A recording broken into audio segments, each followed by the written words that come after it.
cuman mau sedikit memberi catatan kepada gerakan lingkungan ini. Kita tahu dulu ketika Malthus membuat satu teori mengenai antara pertumbuhan penduduk dengan pertumbuhan bahan makanan ya, antara deret ukur dan deret hitung, itu seolah-olah masa depan itu sepertinya akan suram gitu ya. Saya lihat para aktivis lingkungan ini pun kira-kira dengan cara aksi yang sama gambarkan bahwa masa depan itu akan sangat mengkhawatirkan karena degradasi lingkungan yang sangat cepat. Tetapi kita lihat baik Malthus yang sudah jelas tidak terbukti dengan adanya revolusi pertanian ya.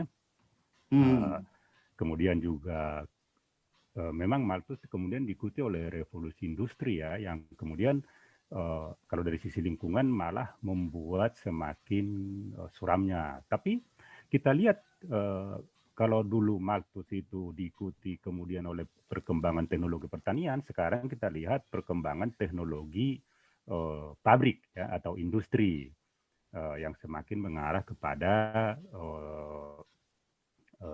teknologi bersih ya istilahnya sekarang ya, teknologi bersih yang ramah lingkungan. Tetapi memang itu tidak mungkin bisa dilakukan dengan waktu yang segera ya, karena dari si Malthus tadi pertumbuhan penduduk kan masih tetap tinggi nih yang harus diberi makan, harus dipenuhi kebutuhannya ya. Sehingga tuntutan-tuntutan aktivis lingkungan harus begini, harus begitu itu juga mungkin tidak rasional untuk saat ini. Bahwa ke arah sana kita akan lakukan itu mungkin iya, upaya-upaya ke arah itu memang harus ada. Sudah berkembang juga di ekonomi yang namanya PDRB hijau. Jadi negara dicoba untuk menghitung sebenarnya kalau kita hitung secara ekonomi ya, kita ini sebenarnya rugi apa untung nggak sih dengan adanya berbagai macam industri itu kalau dihitung dengan kerugian lingkungan yang disebabkannya gitu ya. Dan ternyata setelah dihitung-hitung memang kebanyakan sebenarnya rugi kita. Jadi kalau dihitung kerugian misalnya akibat banjir gitu ya, ditotalkan secara agregat yang dialami oleh setiap individu itu, kebanyakan memang rugi itu. Sehingga memang bagaimana caranya supaya PDRB itu menjadi PDRB hijau atau PDRB bersih, memang para ekonom mencoba melakukannya dengan yang disebut dengan menghitung yang namanya eksternalitas lingkungan itu, dengan menghitung dampak lingkungan dari setiap aktivitas ekonomi itu sudah semakin dilakukan. Sebagai tambahan tadi, tadi Pak Rahmat bertanya ya, dipanggil situ Protestan apa Katolik ya? Itu Protestan ya, Protestan dan Injili kalau istilah umumnya kalau di Indonesia ya, Injili yang agak sedikit fundamentalis kalau dari sisi Protestannya ya, mereka ini lebih kepada pendekatan tekstual itu kalau di dalam menafsirkan dan memaknai kitab suci itu dalam kehidupan sehari-harinya seperti itu. Seperti itu pendapat saya Pak. Jadi ada tempat lagi. Saya ada punya kawan yang bapaknya seorang teolog yang banyak membuat tinjauan-tinjauan teologis mengenai lingkungan. Nah, ternyata dalam praktis, ini kan greening self ya, ternyata dalam prakteknya sehari-hari tidak mencerminkan juga. sebagai orang yang sering menulis mengenai lingkungan gitu loh. Jadi kadang kalau saya lagi ngobrol sama anaknya ini, kita ya ketawa aja karena dia buang sampah sembarangan, dari mobil juga, di rumah juga merokok di mana saja gitu ya. Jadi kadang-kadang antara pengetahuan dengan praksis itu sehari-hari itu memang sering nggak nyambung juga gitu. Jadi saya nggak tahu Kesel juga dia cari hidup dengan dengan lingkungan yang cara hidup yang ramah lingkungan gitu. Itu Pak sebagai Ya, terima kasih. Iya, memang yang kalau mengikuti yang ada YouTube dari webinar ini yang kita ya SAA pernah kerjasama. Nah, yang dari Pastor Belgi memang menyatakan bahwa itu yang lebih penting itu bagaimana internalisasi kesadaran lingkungan itu pada tingkat individu gitu. Nah, saya coba ini share ya kalau belum ini. Ini yang Pak Dirk ini orang Katolik ini. Nah, jadi penutupnya itu, nah jadi semua penduduk gitu biar pada ini gitu sebetulnya ajakannya. Karena kalau hanya ini apa ya tidak bisa berbuat banyak juga katanya pemerintah mana tadi ini antara pemerintah kemudian ada nah ini individu ekopraktek katanya kan ini Pak Dirk Esbrook dari Van Esbrook dari Belgia orang Katolik ini 3 dimensi ekologi integral gitu jadi harus ada konversi ekologis gitu jadi anggap saja ekologi ini sebagai agama baru gitu yang harus diadopsi pola hidup dan tingkah lakunya gitu. Jadi kalau yang beragama ya harus sambil konversi ke ekologis gitu. Kemudian ekopraktek saran dan prakarsa yang praktis tingkat individu maupun lembaga. Kemudian keikutsertaan dalam debat publik dan aksi politik itu sering dengan mitra nasional dan internasional ini katanya yang kelompok agama di Belgia gitu. Nah kemudian saya juga bisa share ini berarti harus stop sharing dulu ya. Yang ini dari Pak Dirk ya Dirk ini di Belgia katanya kan yang Katoliknya jadi sebetulnya dia sudah ya orang Katolik sudah banyak mengadopsi gitu seperti halnya tentang multikulturalisme dan sebagainya gitu ini pun ekologi begitu berupa tantangan ya tawarannya begini katanya kan landasan ada ya Ada.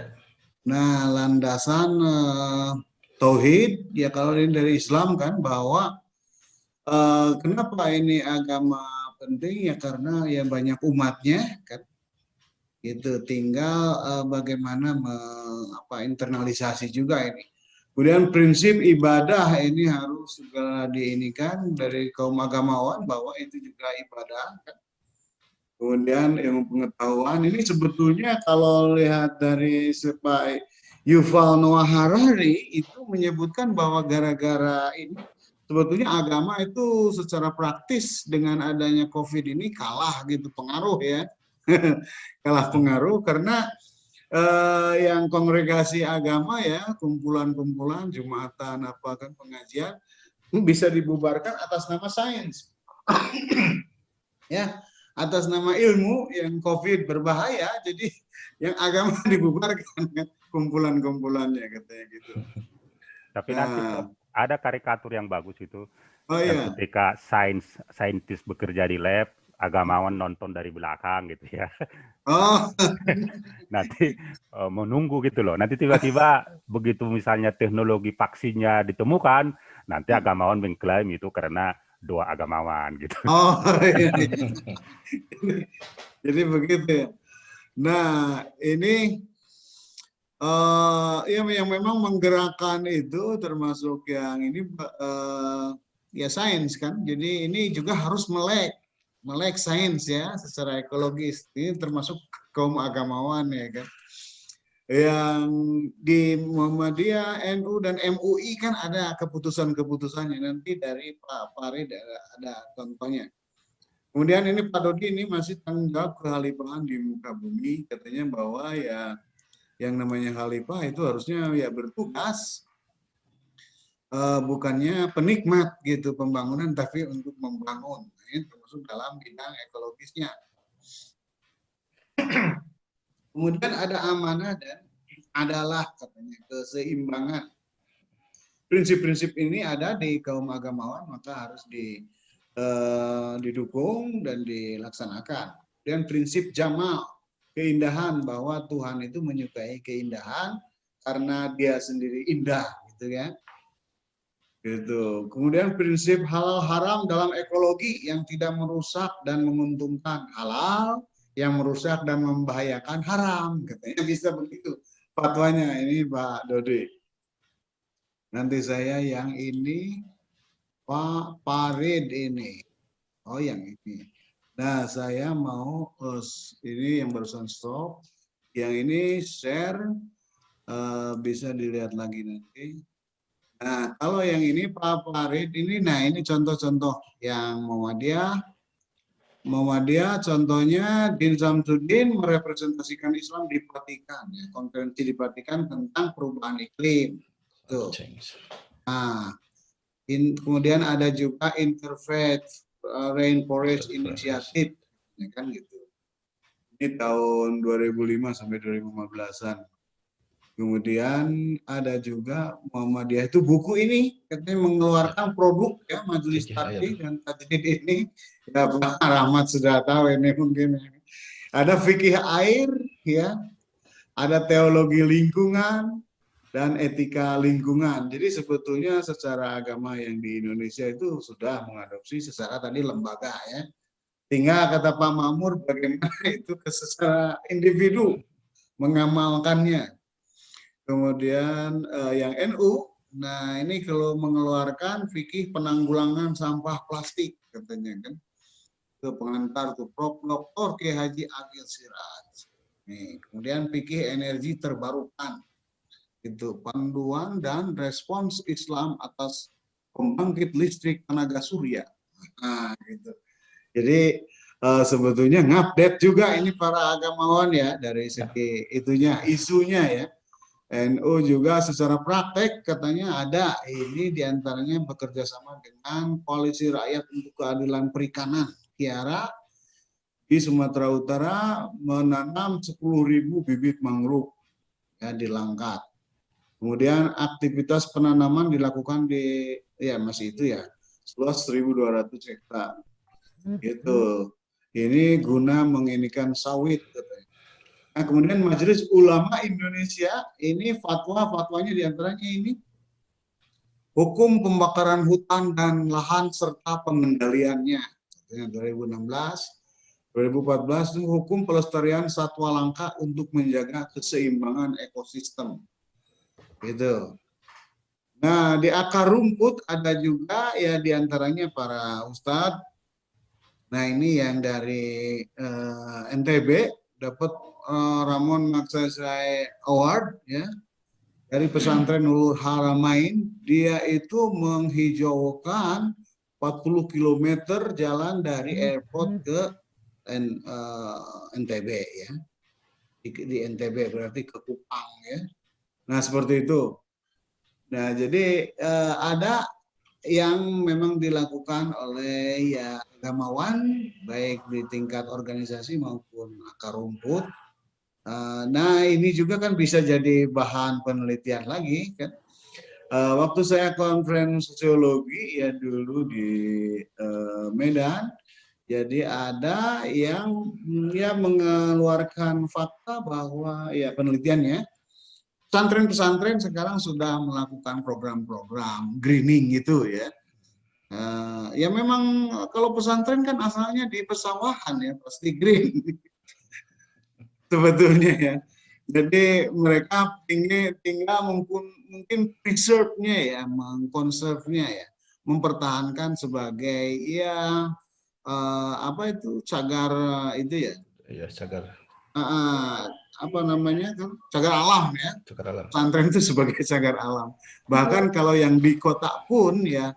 Ya untuk para penduduk pesantren sendiri kan santri ustadz itu memang perlu sehat juga, berarti harus green di dalamnya kan gitu. Nah itu dari ketiga pembicara yang waktu webinar jadi membicarakan tentang ini bahwa agama juga apa namanya ikut serta dalam itu. Gitu.